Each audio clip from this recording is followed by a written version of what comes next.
joy.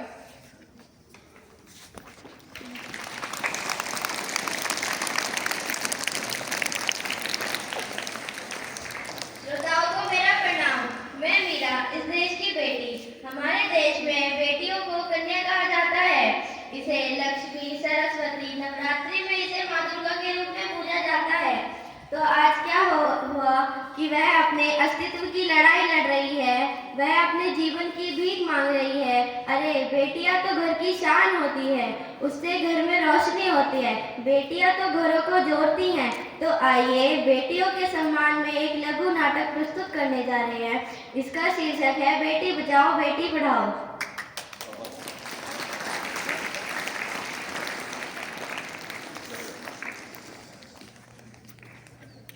Meera, ओ मीरा, तुमने मुन्ना को देखा क्या कहीं? पता नहीं सुबह सुबह कहाँ चला गया। अभी तक उसने कुछ खाया भी नहीं और दूध भी नहीं पिया। फिर उसे स्कूल भी तो जाना है। नहीं माँ, मैंने मुन्ना को नहीं देखा। मैं तो सुबह से बर्तन ही धो रही हूँ। माँ, मुझे भी स्कूल जाना है। मुझे पढ़ना लिखना बहुत अच्छा लगता है। मेरा भी स्कूल में दाखिला करा दो ना माँ। ए छोरी, बड़ी आई स्कूल जाने वाली। घर के कामकाज अच्छे से सीख ले, यही आगे चलकर तेरे काम आने वाले हैं। पढ़ लिख कर तुझे कौन सा कलेक्टर बनना है? चल बर्तन साफ कर। माँ जी, मीरा का भी स्कूल में दाखिला दिला दीजिए ना। उसका भी तो पढ़ना लिखना जरूरी है। तू चुप कर। पढ़ना लिखना सिर्फ लड़कों का काम होता है, लड़कियों को घर गृहस्थी ही संभालनी होती है।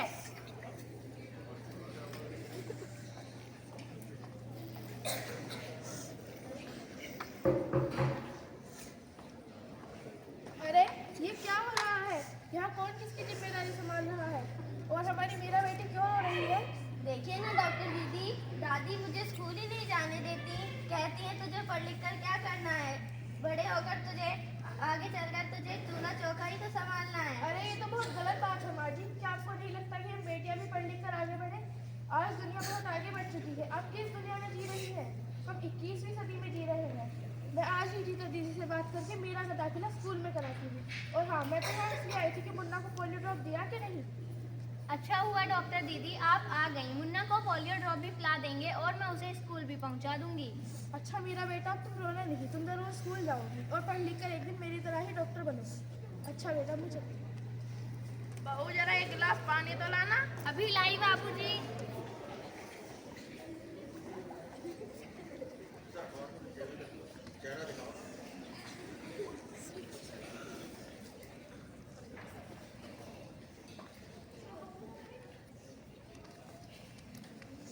ये लीजिए बाबूजी।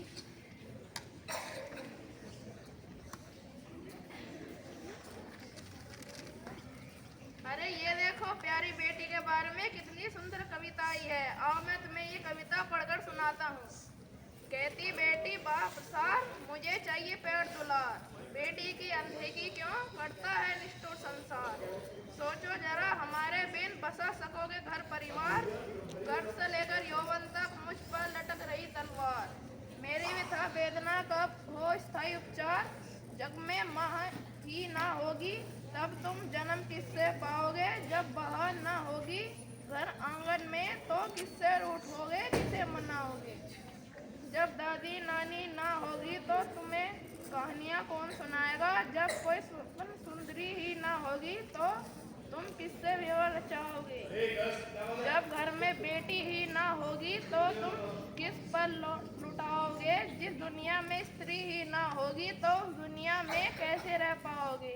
जब घर में बहू ही ना होगी तो कैसे वंश आगे बढ़ाओगे।